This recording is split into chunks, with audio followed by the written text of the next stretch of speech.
दोस्तों, सुनसान रात, ठंडी ठंडी हवाएं और ऊपर से बर्फबारी माहौल में अनिल गाड़ी को ड्राइव कर रहा था।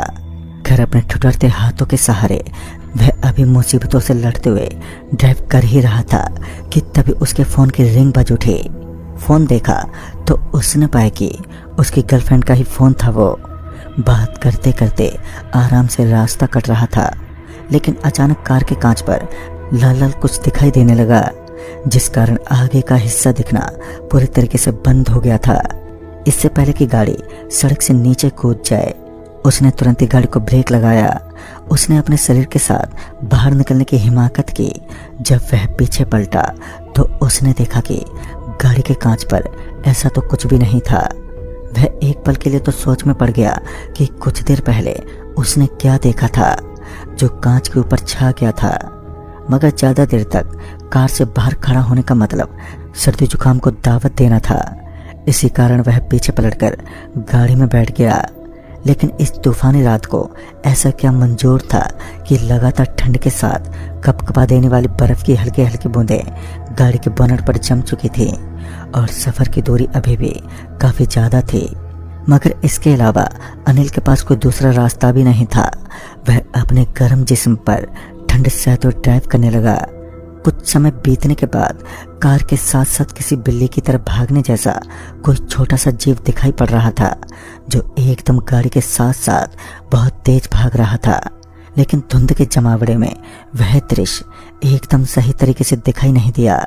मगर फिर उसने इस चीज पर कुछ खास ध्यान नहीं दिया और कार को ड्राइव करने लगा। हालांकि अब धुंध इस कदर छा चुकी थी कि सामने सिर्फ 2 गज की दूरी भी सही तरीके से दिखाई नहीं दे रही थी और अब कार भी बहुत धीमी रफ्तार में पड़ चुकी थी। नेशनल हाईवे का पूरा रास्ता धुंध से जकड़ चुका था। सिर्फ एक अच्छी खबर ये थी कि रात के 1 बजे गाड़ियों की संख्या काफी हद तक कम थी, जिस कारण दुर्घटना होने की संभावना बहुत ही कम थी।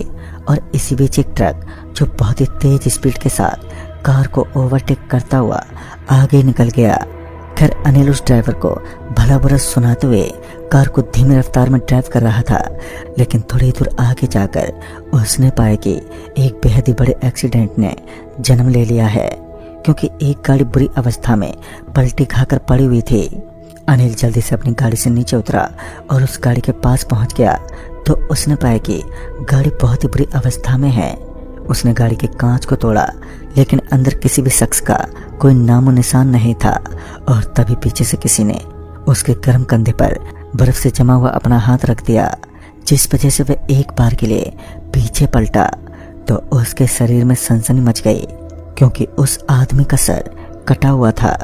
उसका धड़ अनिल को अपनी आंखों के सामने दिखाई पड़ रहा था। और फिर जब उसने वापस सामने की तरफ अपनी नजरें फैलाई तो उसने पाया कि सामने की तरफ किसी भी गाड़ी का कोई भी एक्सीडेंट नहीं हुआ था। वह तो अंदर तक हिल चुका था और उसने धीमे धीमे अपने कदमों को पीछे हटाना शुरू कर दिया और वापस से जाकर कार के अंदर दाखिल हुआ। डर की वजह से उसके हाथ बुरी तरह से कांप रहे थे, मगर अब वह इस बात को अच्छे तरीके से समझ चुका था कि जरूर यहाँ पर किसी छलावे की ताकत की मौजूदगी है, जिसके कारण उसे उनके चंगुल में फंसना पड़ रहा है। क्योंकि उसने पहले भी छलावे के बारे में सुना हुआ था और अब उसने कार को स्टार्ट करने की कोशिश की तो कार पहले ही झटके में स्टार्ट हो गई और धुंध होने के बावजूद कार तेज स्पीड में नेशनल हाईवे पर फुल स्पीड में भागने लगी। उसे लगा कि अब उन बुरी ताकतों से उसका पीछा छोड़ चुका है, लेकिन ऐसा नहीं था। जब उसकी नज़र गाड़ी के अंदर मौजूद कांच पर पड़ी तो उसने पाया कि उसी धड़ के साथ एक मौजूद शख्स उसकी कार के पीछे वाली सीट पर बैठा हुआ था। लेकिन जब वह अचानक पीछे पलटा तो वहां पर किसी की भी मौजूदगी का आभास नहीं हुआ। उसने सूखते हुए गले के साथ ड्राइव करना जारी रखा। कड़कड़ाती सर्दी में पसीने से लथपथ अनिल अपनी पूरी हिम्मत दिखाते हुए ड्राइविंग में जुटा हुआ था। तभी पीछे से उसे एक आवाज आई, गाड़ी रोको। और जब वह एक बार के लिए पीछे मुड़ा तो उसने देखा कि पीछे की तरफ एक 7 फुट लंबा आदमी पीछे की सीट पर आराम से बैठा हुआ था। उसे देखकर ऐसा महसूस नहीं हुआ कि वह कोई इंसान नहीं है। उसके रंग ढंग को देखने पर वह बिल्कुल भी एक सामान्य सा इंसान दिखाई पड़ रहा था। तभी उस आदमी ने आराम से कार रोकने का इशारा किया, मगर अनिल छल कपट की ताकतों की हर छिपी गहराई को जानने की क्षमता रखता था, तो उसे यह पूरा विश्वास था कि यह कोई छलावे की ताकत की मौजूदगी का एहसास है।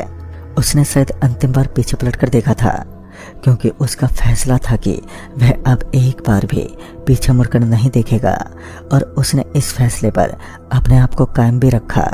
मगर ऐसा वक्त हो कि उस धुंध के माहौल में कोई बुढ़ा शख्स सड़क को पार करते हुए अपने निश्चित स्थान की तरफ जाता हो, तो कोई भी व्यक्ति गाड़ी को जरूर रोकता है, और कुछ ऐसा ही हुआ अनिल के साथ भी।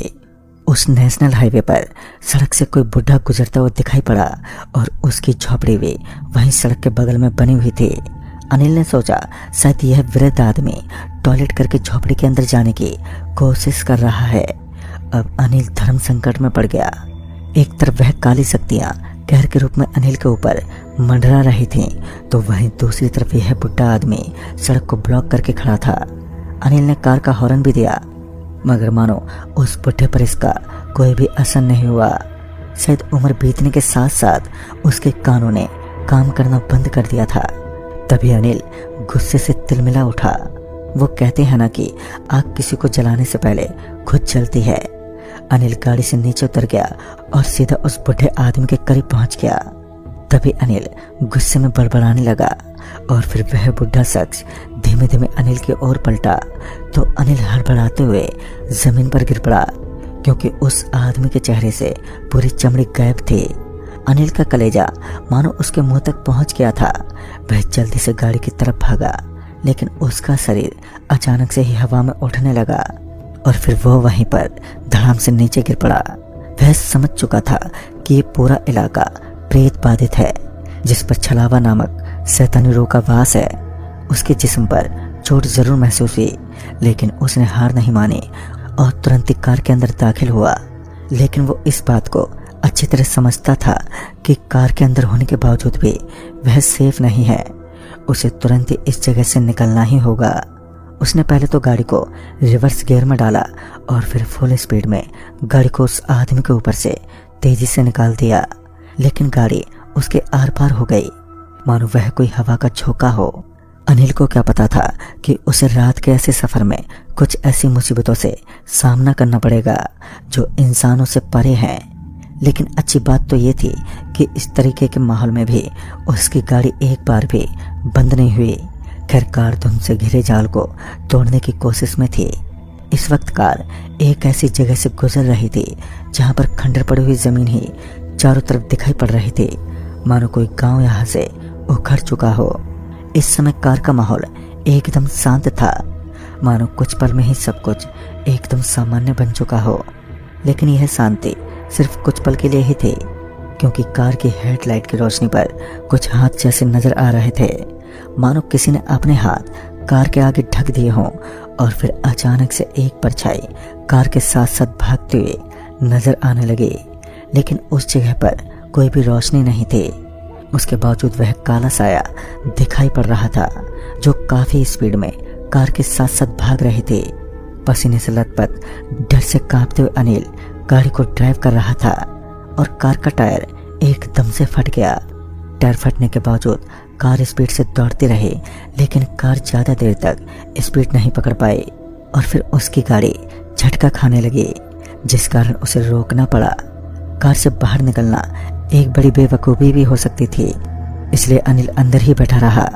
लेकिन उसे अंदर ही अंदर एक अजीब सी बेचैनी महसूस हो रही थी, मगर नीचे उतरना मतलब अपनी मौत को दावत देना था। ऐसे में उसने गाड़ी को चलाने की बहुत ही कोशिश की, मगर कार के टायर की ट्यूब फट चुकी थी, जिस वजह से वह चल पाने में सफल नहीं थे। लेकिन उसी जगह पर एक सफेद रंग का बोर्ड लगा हुआ था, जिसके ऊपर लिखा हुआ था पेट्रोल पंप 600 मीटर, यानी कि इसी जगह से बस कुछ ही दूरी पर पेट्रोल पंप है। उसे किसी भी परिस्थिति में वहां तक पहुंचना था, लेकिन वह गाड़ी लेकर उस जगह तक तो नहीं पहुंच सकता। ऐसे में पैदल चलने के अलावा कोई और चारा भी नहीं था, जिस वजह से वह गाड़ी से नीचे उतर गया और वहां से निकलने लगा, यह जानने के बावजूद भी कि यह जगह प्रेतों से भरी पड़ी है। उसने गाड़ी की चाबी निकाली और उसे लॉक करके निकल पड़ा। पूरा रास्ता हैवानियत के मंजर की तरह सुनसान बना हुआ था और वहां से थोड़ी ही दूर आगे जाने के बाद एक लाल लाल बल्ब दिखाई दे रहा था। वह उसी की तरफ चल पड़ा बिना कुछ सोचे समझे, और जब वह उसके पास पहुंचा तो वह बल्ब अपने आप ही ऑन ऑफ होने लगा। उस जगह पर एक छोटा सा पेट्रोल पंप भी था, लेकिन इस तरह की जगह पर सिर्फ एक लाइट का होना काफी हैरानी वाली बात थी। जब अनिल उस पंप के पास पहुंचा तो उसने पाया कि उस पेट्रोल पंप पर एक कुर्सी पड़ी हुई थी और एक आदमी उसी कुर्सी पर चैन के साथ बैठा हुआ था। जब अनिल उस आदमी के पास पहुंचा तो उसने पाया कि वह कोई और नहीं बल्कि वही बिना चमड़ी वाला बुढ़ा बैठा हुआ था। उसे देखकर वह तुरंत वहां से भागा और हाईवे की सड़क पर लगातार दौड़ता ही रहा, और फिर वह एक पानी की टंकी के पास पहुंच गया और वहीं से चमकता हुआ कुछ उसे दिखाई पड़ रहा था। दिखने में वह कोई बल्ब लग रहा था। अनिल उस जगह पर पहुंच गया तो उसने देखा कि वहां एक बड़ा सा पेट्रोल पंप बना हुआ था जहां पर कुछ लोग बैठे हुए थे। वह उनके करीब पहुंचा और अपने साथ हुई पूरी घटना के बारे में विस्तार से बताया तो उसे पता चला कि वहां पर एक बुढ़े आदमी की मौत हो गई थी और उस रास्ते को लोग हॉन्टेड हाईवे के नाम से मशहूर बनाते हैं। आप किस्मत के धनी हो जो उसकी आंखों में देखने की हिम्मत नहीं जुटाई, वरना वह आपका भी वही हाल करता जो बाकी के लोगों का कर चुका है। खैर दोस्तों, उस दिन इस हादसे को बीतने के पश्चात वह कभी भी रात में किसी ऐसे हॉन्टेड हाईवे से सफर करने की हिम्मत नहीं करता, क्योंकि उसको इसके अंजाम का अनुभव हुआ है। तो दोस्तों, इस कहानी में बस इतना ही। तब तक के लिए बाय एंड टेक केयर।